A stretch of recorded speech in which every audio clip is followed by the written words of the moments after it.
अस्सलाम वालेकुम। आज जो है हम कॉस्ट एंड मैनेजमेंट अकाउंटिंग यानी कैफ 8 के पास पेपर्स जो हैं डिस्कस करेंगे और इन्हें सॉल्व भी करेंगे। तो मुझे रिक्वेस्ट आई थी बहुत से जो है फ्रेंड्स की और दोस्तों स्टूडेंट्स की कि आप जो है हमें पास पेपर्स की वीडियोस बना के दे दें उनके प्रॉपर सॉल्यूशन और डिस्कशन के साथ। तो आज से जो है हम स्टार्ट कर रहे हैं। तो पहला टॉपिक जो हमने उठाया है कैफ 8 का, वो उठाया एनपीवी का। तो मैं उम्मीद करता हूँ कि एनपीवी के बारे में कुछ न कुछ आपको पता है। अगर नहीं भी पता तो वीडियो को गौर से सुनिएगा। जैसे ही आप वीडियो को अटेंशन के साथ जो है सुनेंगे तो आपके कॉन्सेप्ट भी आहिस्ता आहिस्ता क्लियर होंगे और आपको समझ भी आने लगेगी। तो टाइम वेस्ट ना करते हुए स्टार्ट करते हैं। तो पहला पेपर जो मैं करवा रहा हूँ एनपीवी का पास पेपर का, आईकेप के पास पेपर मार्च 19 क्वेश्चन नंबर 3 है एनपीवी का, लोटस इंटरप्राइजेस। तो चलें स्टार्ट करते हैं। Lotus Enterprises is engaged in a trading of a various locally manufactured products. Hope Limited, a company incorporated outside the Pakistan, has offered to assist LE in establishing a manufacturing facility in Pakistan for producing its products. LE has gathered the following information in respect of HL's offer.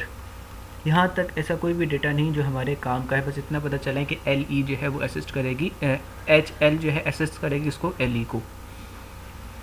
अब point number 1 वो कहता है the manufacturing facility will be set up on a land which has acquired by L E 3 years ago for 40 million। 40 million की हमने land ली थी आज से 3 साल पहले। Market value of a land at the commencement of the project is estimated at 60 million। और जब हम प्रोजेक्ट शुरू कर रहे थे उस वक्त इसकी फेयर वैल्यू क्या थी, 16 मिलियन। तो हम कौन सी वाली लेंगे फेयर वैल्यू, हमें कौन सी वाली चीज़ चाहिए, हमें जो चीज़ चाहिए वो 40 मिलियन ही 16 मिलियन की चाहिए। क्लियर।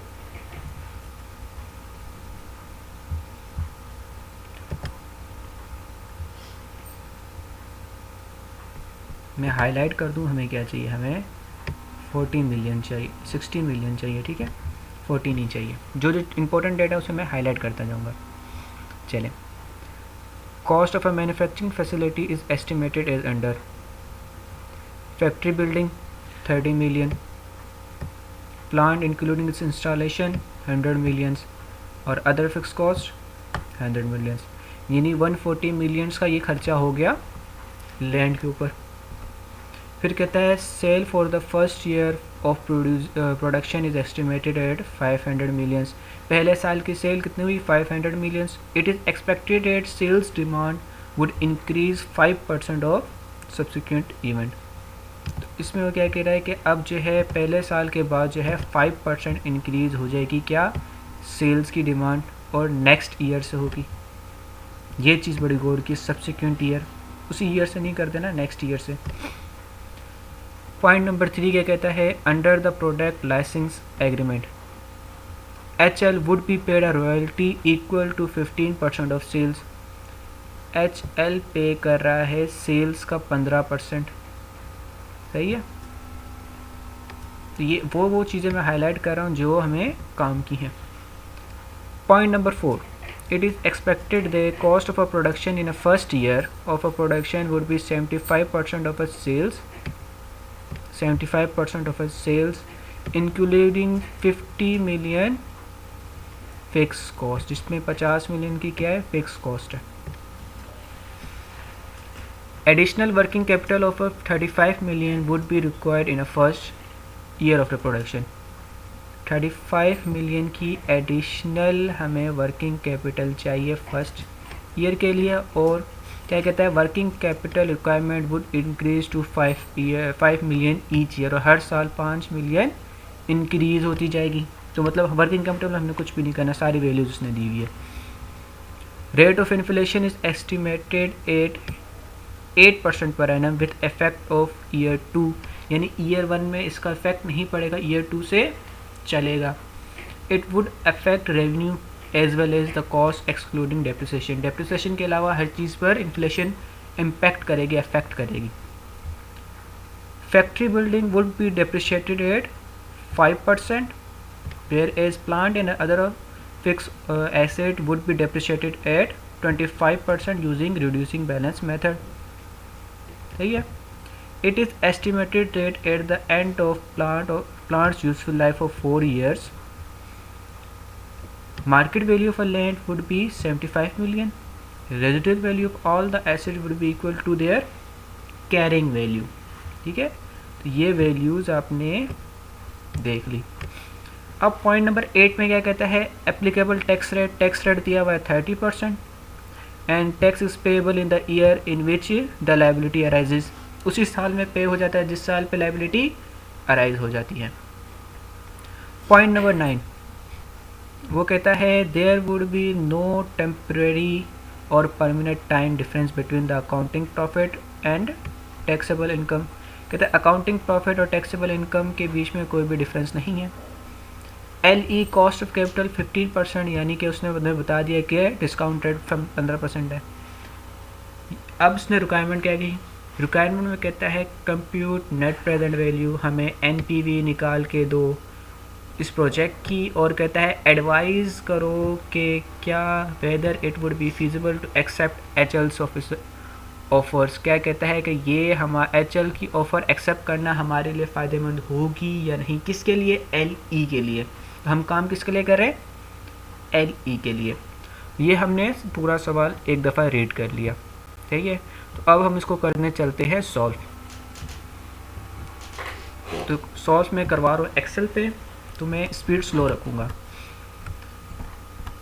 कितने ईयर्स तक उसने कहा हमें 4 ईयर्स तक चाहिए. मुझे कैसे पता चला, यहाँ देखो ये इसने कहा ना कि आखिरी line it is estimated at the end of a plant useful life of 4 years.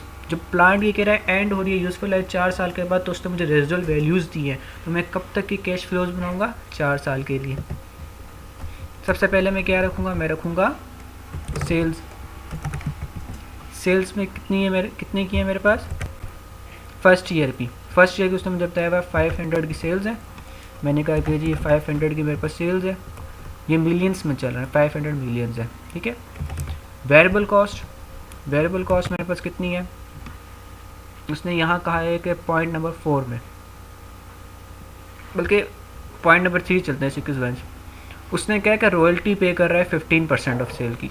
तो हमने कहा ठीक है जी, आप यहाँ पे रॉयल्टी पे कर रहे हो तो हम आपको रॉयल्टी पे कर देते. कितना इसका, उसने क्या कहा कितने परसेंट है इसका, वो कह रहा है कि 15% है. सही है. तो मैंने कहा कि ठीक है जी, इसका 15% हम ले लेते हैं, 0.15. ठीक है. तो 75 की हमने कहा जी आपके पास जो है रॉयल्टी आ रही है इसकी 15%. सही. फिर अब हमने कहा कि जी वेरिएबल कॉस्ट, उसने कहा जी 75% ऑफ सेल्स है, जिसमें cost of goods sold 75% of sales है, जिसमें फिक्स कॉस्ट भी शामिल है 50 मिलियंस की. तो हमने कहा कि जी वेरिएबल कॉस्ट निकाल लेते हैं. ठीक है. वेरिएबल कॉस्ट में हमने कहा कैसे निकालेंगे जी, इसका ले लेते हैं हम 75%. ठीक है. तो 75% मैंने ले लिया इसका, जिसमें से 50 मिलियन की है मेरे पास फिक्स कॉस्ट. तो फिर इसमें आएगा तो मैं इसको ऐड कर दूँ क्योंकि वो नेगेटिव का है, तो ये अब नेट इफेक्ट सही आएगा इसका. तो 325 की मेरे पास वेरिएबल कॉस्ट है. अब उसने क्या कहा, नेक्स्ट ईयर के लिए मुझे कहा कि जी अब इन्फ्लेशन भी लगेगा इस पर, और क्या होगा, इन्फ्लेशन के साथ इसका सब्सिक्वेंट ईयर इसकी डिमांड भी इंक्रीज़ होगी. कितने परसेंट, 5% डिमांड इंक्रीज़ हो रही है, और इन्फ्लेशन कितने परसेंट लग रहा है, 8%. ये लिखा है 5% डिमांड इंक्रीज़ हो रही है और इन्फ्लेशन 8%. तो हम कर देते हैं. हमने कहा कि जी इसको जो है हम इंक्रीज़ करते हैं कैसे. उसने कहा कि जी 5% इसकी डिमांड इंक्रीज़ हो रही है, 1.05% हमने कहा डिमांड इंक्रीज़ हो गई. फिर उसने कहा इन्फ्लेशन भी लग रही है, कितने परसेंट, उसने कहा 8%. तो मैंने इसको बढ़ा दिया, 1.5 किसका, डिमांड का, और 1.08 किसका, इन्फ्लेशन का. तो ये आ गया. इसी तरह अगले सालों में भी ये चला जाएगा।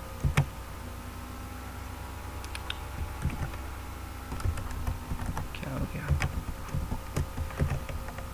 ये आ गया। ठीक है, तो अगले सालों की सेल्स ये आ चुकी है। अब रॉयल्टी उसने कहा अगले सालों की 15% ऑफ सेल्स है, तो मैंने कहा 15% ऑफ सेल्स है, तो वो भी मेरी आ गई। अब टू 2 डेसिमल्स ले जाए, चलो ये सही है, चलो 2 डेसिमल्स तक ले जाते हैं। ठीक है, ये 3 पे चला गया।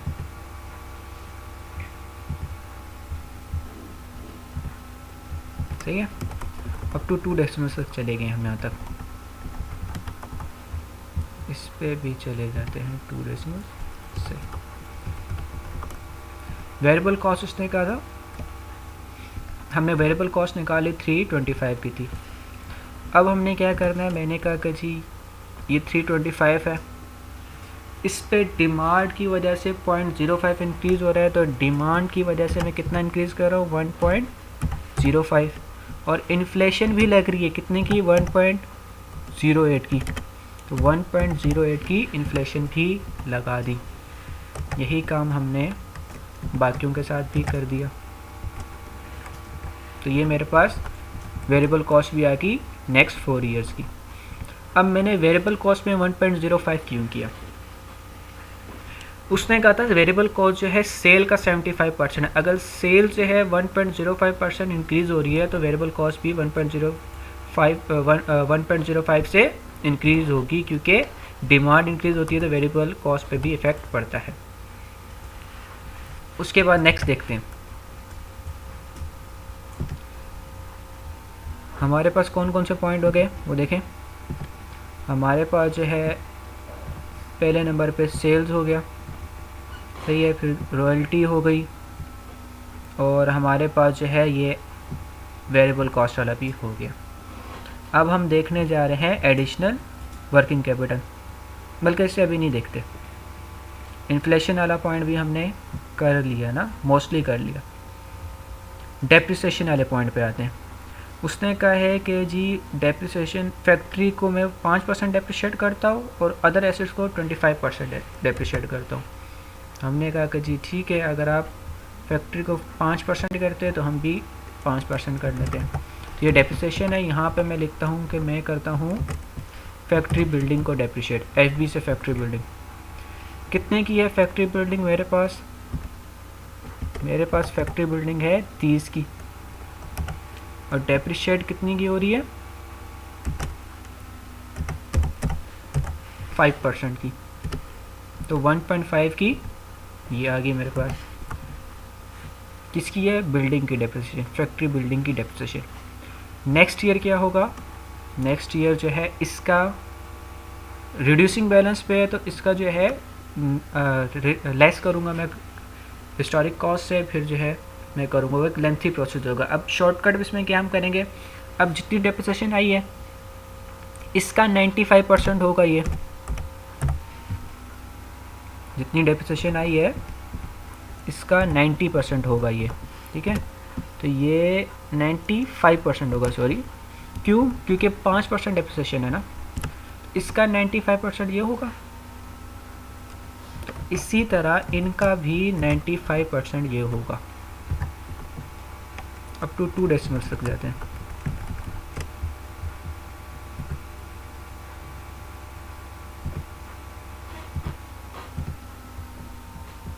एक डेसिमल और ये दूसरा डेसिमल, अब टू 2 डेसिमल्स तक जाएंगे। ये 5% है, किसका?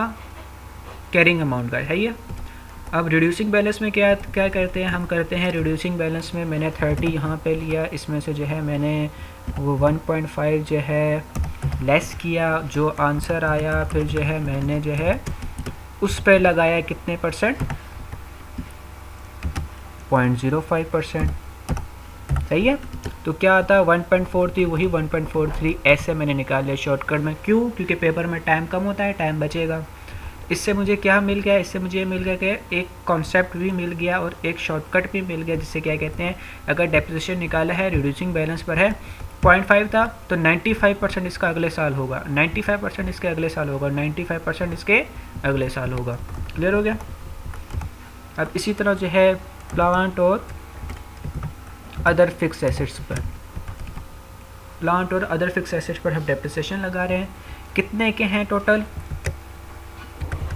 वो उसने कहा था ये टोटल जो है 140 के हैं। कहाँ लिखा हुआ है 140, ये हमने अंडरलाइन किया था।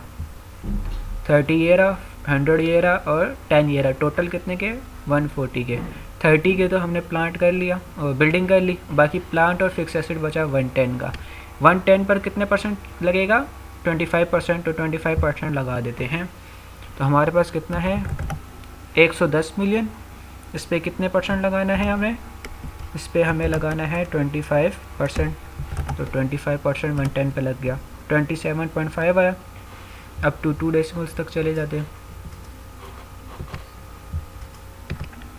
अब हम क्या करेंगे, नेक्स्ट ईयर भी इसका कितने परसेंट ले लूँ मैं, इसका हम ले लेते हैं 0.75%। क्यों, क्योंकि 25% रेट है ना, तो 75% इसका ले लिया, तो बाकियों पे भी अप्लाई किया तो ये आ गया। कब तक लेने, अप टू 2 डेसिमल्स, तो ये ज़्यादा हो गया। तो ये डेप्रिसिएशन मेरे पास आ गई। टोटल कितनी डेप्रिसिएशन हुई मेरे पास, टोटल डेप्रिसिएशन इनका सम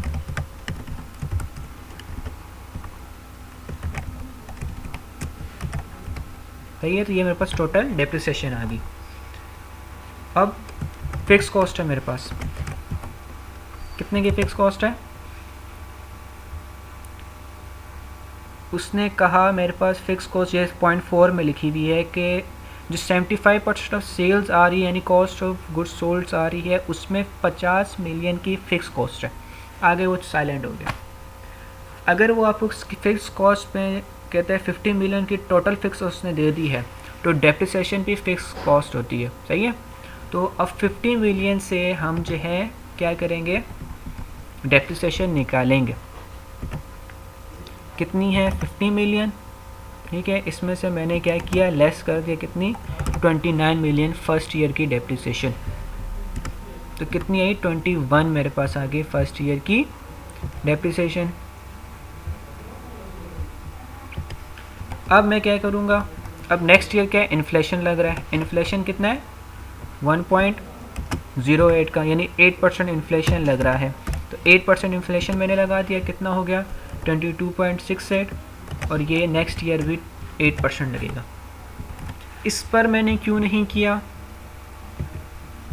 1.05 से, क्योंकि डिमांड इंक्रीज या डिक्रीज ऑफ फिक्स कॉस्ट पे इम्पैक्ट नहीं पड़ता, सही है। वेरिएबल कॉस्ट और सेल पे इम्पैक्ट पड़ता है, फिक्स कॉस्ट पे इम्पैक्ट नहीं पड़ता, इसलिए फिक्स कॉस्ट पे हमने इम्पैक्ट नहीं किया। डेप्रिसिएशन भी आ गई, फिक्स कॉस्ट भी आ गई। चलते हैं सवाल की तरफ। 0.2 कंप्लीट हो गया हमारा, 1 हो गया, 3 हो गया, 4 हो गया, वर्किंग कैपिटल वाला नहीं किया हमने अब तक, और इन्फ्लेशन वाला हो गया, और ये भी हो गया मोस्टली, सिर्फ 2 पॉइंट छोड़कर। अब जो है हम चलते हैं इसके प्रॉफिट्स निकालते हैं।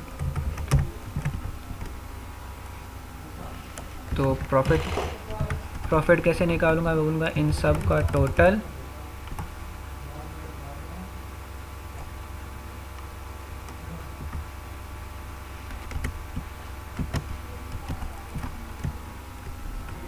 और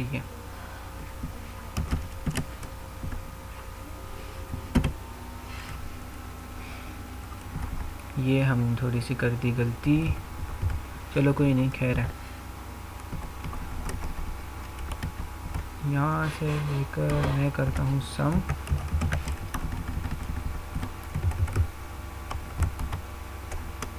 इन सब का किया सम, उसमें से लेस कर दिया टोटल डेप्रिसिएशन 50 का, सही हो गया। तो ये तकरीबन हमारे पास आ गया हमारा प्रॉफिट। अब हमें लगाना है टैक्स, कितने परसेंट लगाना है 30% टैक्स रेट है। देख भी लेते हैं कितने परसेंट है, 30% टैक्स रेट है हमारे पास, तो 30% टैक्स रेट लगा देते हैं हम। इसका लेना है कितने परसेंट, 30%, तो 0.3 में इसका ले रहा हूँ, 15 आया। तो इन सब पर लिया तो 30% मेरे पास ये आ गया। अब मैं डेप्रिसिएशन को ऐड बैक कर दूंगा, सही है। तो डेप्रिसिएशंस को मैं ऐड बैक करने लगा हूँ अभी। 29 की डेप्रिसिएशन थी, इन्हें मैंने ऐड बैक कर दिया। टोटल डेप्रिसिएशंस मैं इनकी ले रहा हूँ, सही है। तो टोटल डेप्रिसिएशन मैंने इनकी ऐड बैक कर दी। उसके बाद अब आ जाते हैं वर्किंग कैपिटल की तरफ। वर्किंग कैपिटल उसने क्या क्या, पहले साल के लिए मैंने कितने की वर्किंग कैपिटल एडिशनली 35 की, और नेक्स्ट ईयर कितने की लेता आया हूँ 5 मिलियन की। तो मैं उसने खुद ही सब कुछ मुझे करके दे दी, मुझे कुछ करने की ज़रूरत ही नहीं। मैंने कहा कि जी पहले के लिए मुझे 35 की ज़्यादा चाहिए थी, दूसरे के लिए मुझे 5 की, थर्ड के लिए 5 की, अब फोर्थ ईयर मुझे वापस मिल जाएगी। तो कितना टोटल हो गया ये,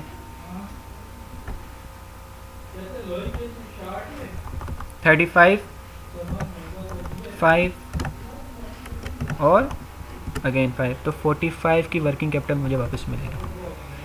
अब रेजिडुअल इनिशियल आउटपुट मेरा कितना था, इनिशियल आउटपुट मेरा था 140 का।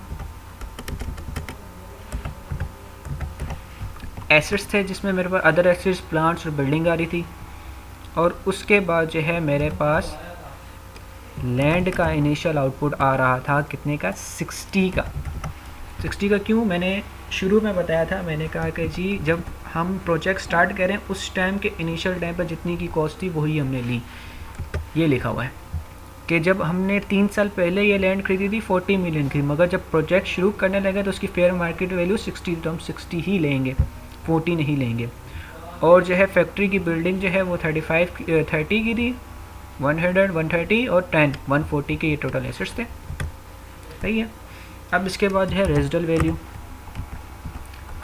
इसके साथ ही रेजिडुअल वैल्यू भी लिख देता हूँ। लैंड की रेजिडुअल वैल्यू है 75 की, और अदर एसेट्स और उनकी रेजिडुअल वैल्यू निकाल लेते हैं। वो था 30 का, ये लिखा हुआ है। फैक्ट्री बिल्डिंग 30 की थी, तो टोटल जो है हमारे पास डेप्रिसिएशन जो आई, ये ना फैक्ट्री बिल्डिंग की टोटल डेप्रिसिएशन 5.56 की है, तो 24.4 का ये एसेट अब बचा। ये सारी की सारी ही इसकी रेजिडुअल वैल्यू है, ठीक है। और अब निकाल लेते हैं प्लांट और अदर का। तो प्लांट थे 140 के, ठीक है, तो 140 के वो थे, तो इनकी टोटल डेप्रिसिएशन हुई 75 की, तो 64.8 का तकरीबन ये हमारे पास प्लांट और अदर फिक्स एसेट्स है। तो इन दोनों का अगर मैं सम लेता हूँ तो मेरे पास इनकी रेजिडुअल वैल्यू आ जाएगी कितने की, 89.24।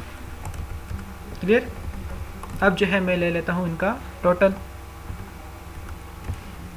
मैं ले लेता हूँ इनका अब टोटल कितना मैं करूँगा इनका टोटल, मैं बोलूँगा जी मुझे यहाँ से इनका टोटल चाहिए, ठीक है। 200 इनका टोटल आ गया, ये इन बाकियों का भी टोटल आ गया मेरे पास। अब मैं इसके बाद क्या करूँगा, मैं एनपीवी ले लूँगा इनकी, प्रेजेंट वैल्यू में लूँगा। किस रेट पे मैं प्रेजेंट वैल्यू लूँगा, 50%। कहाँ लिखा हुआ है, सवाल में लिखा हुआ है, आओ देखें कहाँ लिखा हुआ है।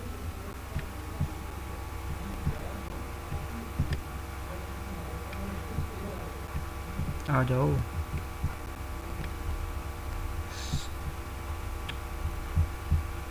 एक सेकंड,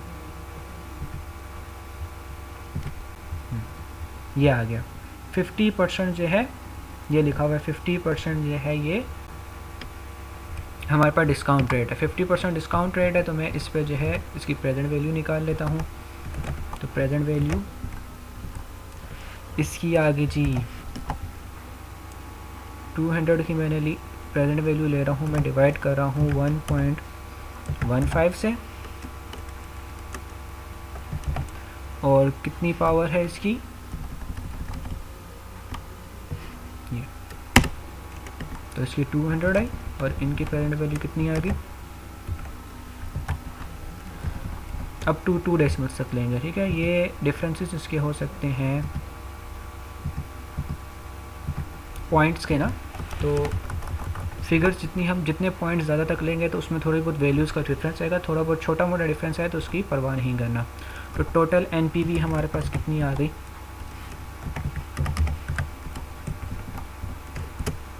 92 की। तो क्या हमारे लिए फ़ीज़िबल है या नहीं प्रोजेक्ट, ये प्रोजेक्ट हमारे लिए फ़ीज़िबल है क्यों, क्योंकि ये पॉजिटिव है। अगर एनपीवी नेगेटिव आती है तो तब हम कहते हैं कि ये प्रोजेक्ट फ़ीज़िबल नहीं है। तो ये प्रोजेक्ट हमारे लिए फ़ीज़िबल है। इसको एक दफ़ा शॉर्ट कर लेता हूँ, स्क्रीनशॉट लेनी तो स्क्रीनशॉट भी इसकी आप बना सकते हैं। तो आज के लिए इतना ही। नेक्स्ट वीडियोस में मैं नेक्स्ट पास पेपर लेके आऊँगा, एक दूसरी अटैम्प्ट का एनपीवी का ही चलाएँगे, तो सारे पास पेपर्स करने के बाद हो जाएंगे। तो जज़ाकल्लाह।